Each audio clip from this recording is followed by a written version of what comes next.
بسم الله الرحمن الرحيم. أهلا بكم أبنائي وبناتي طلبة سنة 5. النهاردة إن شاء الله هنبدأ في Lesson 2 الدرس الثاني من Unit 5 من الوحدة ال5.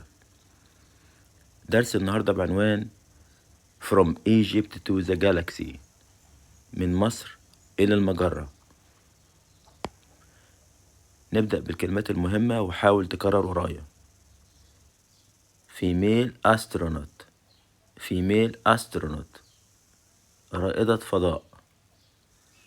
Impossible، Impossible، مستحيل. Universe، Universe، الكون أو العالم. Engineer، Engineer، مهندس. Dreams، Dreams، أحلام. بعد كده عندنا تصريف الأفعال.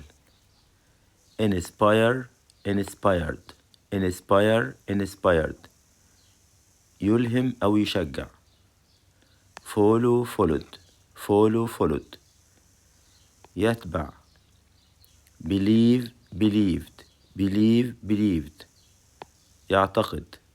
Explain، Explained، Explain، Explained، يشرح أو يفسر.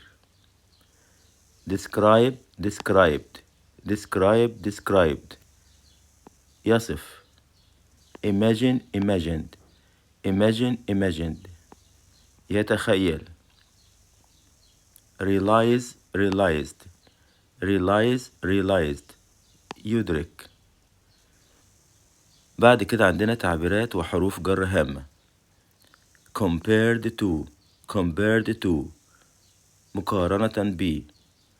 Travel into space، Travel into space، يسافر إلى الفضاء.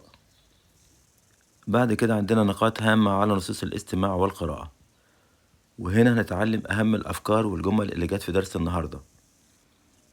سارة صبري is an Egyptian female astronaut. الجملة دي معناها إن سارة صبري هي رائدة فضاء مصرية. In 2022، في 2022، سارة became the first Arab engineer. سارة أصبحت أول مهندسة عربية to travel into space، تسافر إلى الفضاء. سارة wants to inspire young people in Egypt.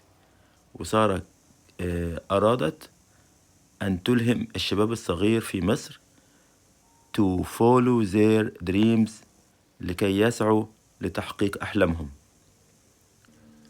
Mercury is smaller than Earth. وهنا بيقول إن كوكب عطارد هو أصغر من الأرض. and Venus is hotter than Earth. وكوكب الزهرة هو أكثر حرارة من الأرض. Mars is drier than Earth. وهنا بيقول لي إن كوكب المريخ هو أكثر جفافا من الأرض. while Jupiter is the largest planet. بينما كوكب المشتري هو أكبر كوكب. Seeing Earth from space، ورؤية الأرض من الفضاء showing how small the planet، بتبين لك قد إيه الكوكب صغير is compared to the universe، مقارنة بالكون.